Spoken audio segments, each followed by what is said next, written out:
Meet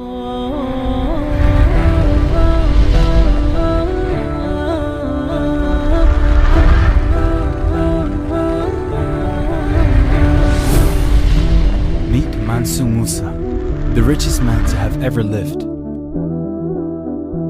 When asked about rich people, you probably think of Bill Gates, Rockefeller, Warren Buffett, Carlos Slim, or the Rothschild family.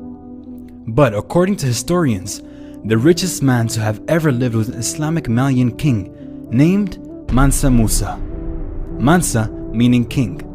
Mansa Musa ruled over the Malian Empire of Mali from 1312 till 1337 and caught the attention of Europeans and Arabs after his renowned Hajj, Islamic pilgrimage, to Mecca in 1324. During this, Mansa Musa's fortune was estimated at $400 billion and caught the eye of many beyond the countries he visited. He was not afraid to give zakat to the poor and build houses and mosques on his way to Mecca. The then Malian Empire contained countries such as Mauritania, Senegal, Gambia, Guinea, Burkina Faso, Mali, Niger, Nigeria, and Chad.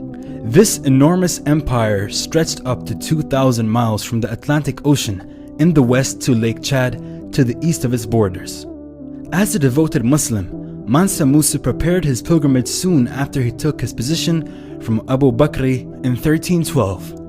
During these preparations, which took years, Mansa Musa used the knowledge and resources from his rich land. Through Malian scholars who helped plan the pilgrimage, finally, in 1324, he took up to 1,000 servants, some say 60,000 with him. They had more than 80 camels loaded with 300 pounds of gold and other needed goods with them for the trip of over 4,000 kilometers. Mansa Musa had 1,200 slaves with him, each carrying a golden adorned staff.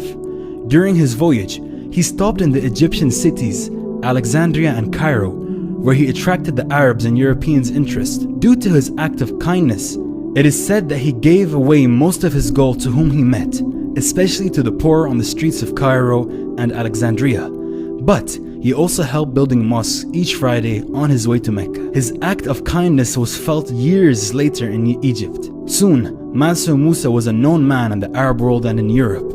There had been tales from the Italian merchants and Egyptians about the sub-Saharan African Muslim king who was loaded with gold. This earned Mansa Musa a spot on the maps drawn by Arabs and Europeans. One of these maps were the Italian map. Coming back home, Mansa Musa brought with him Arab scholars, architects, and bureaucrats to help him build the historic building we now have in Gayo and Timbuktu. Timbuktu became a famous scholarly, cultural, and flourishing trade city in these years, a city to which people from Europe, Asia, and Northern Africa came to learn, trade, and live.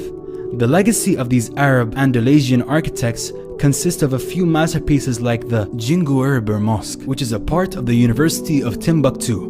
It contains the Masjid of Sidi Yahya and Sankour.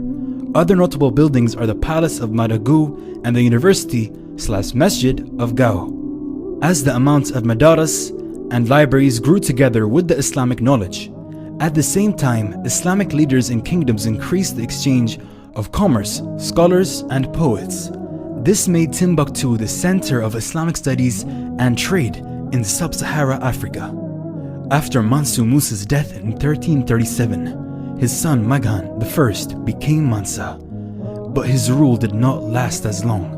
Attacks from Morocco and the kingdom of Songhai soon meant the downfall of this great Islamic kingdom.